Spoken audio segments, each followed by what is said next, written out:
Hi, and thank you for being here today. I'm Anna Toroman, HR trainer and emotional intelligence coach. And I'm here to speak to you about how emotional intelligence is related to our sense of well being.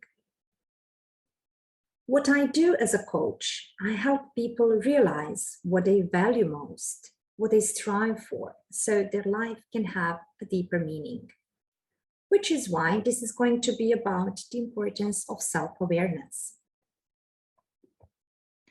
When it comes to well-being, it's important to know that it is a lot about awareness, the one we have of ourselves and of others. Now let's begin from the fact that our emotional states, the moods we are in, are impacting our quality of life. As an example, do you know someone who is always worried with what might happen if they don't finish this or that, especially at work? And to you, it seems that they're just unnecessarily worrying. But it's easier for us to spot behavior patterns in others than it is to see them in ourselves, even when they're less obvious than this example may be. Our brains just don't always allow us to see the reality. I had a client who was getting easily upset, but that's not how he saw himself. He believed that he got upset sometimes when in traffic or similar situations, but definitely not very often. And we were talking and coaching, and I asked him to start journaling. And after 2 weeks, we talked again. It turned out it was not sometimes, it was most of the time, and on almost every single day, he got upset about something. But he didn't see it that way. I didn't realize the impact it had on his entire life. And this is important because only when you're aware of your patterns, your emotional triggers that influence your life and your well-being, only then you can do something about it. Sounds very logical, and yet, how much of self-awareness do we actually have? Everything you think or do is connected to an emotion, a pleasant or an unpleasant one. Your thoughts, behaviors, decisions you make, what's going to be your next meal, they're all based on what you think and feel and on the level of your self-awareness too. This is why whatever has the power to put you in a certain mood, it impacts your well-being at the same time.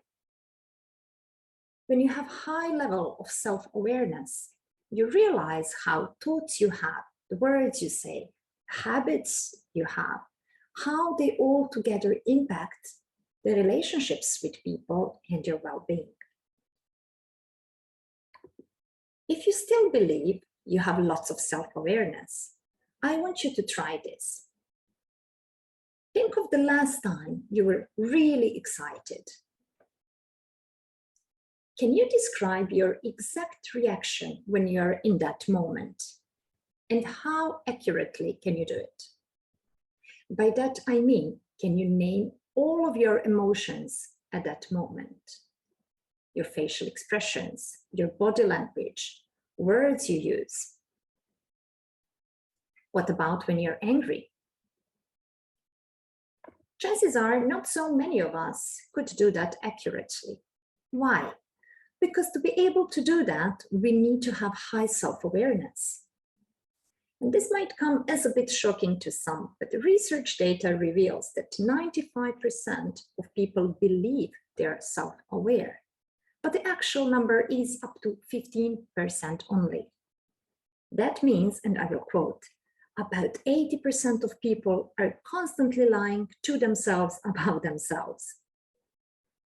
Fortunately, self-awareness is a skill that can be developed. It's crucial for creating your well-being. Here's another example. Some of us believe that it is rude to interrupt others when they speak. Do you think that everyone has the same belief? Well, no. But what happens when someone interrupts you and you are triggered by it?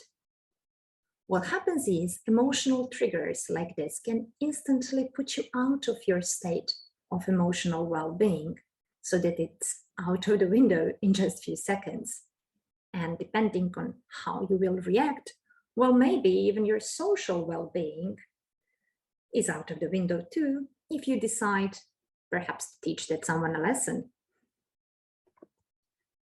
All aspects of well-being are equally important, your physical, emotional, social well-being, as the relationships you have in your life are directly related to your sense of life satisfaction.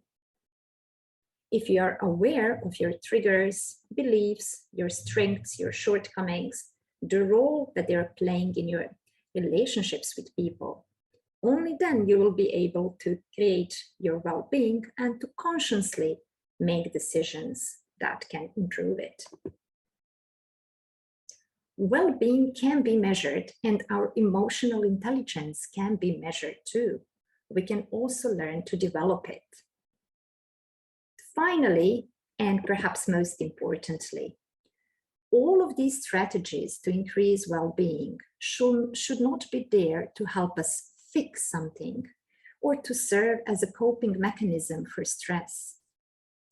They're here to teach us that we can create healthier relationships with ourselves and with others, that we can increase our quality of life and create genuine and lasting sense of well-being.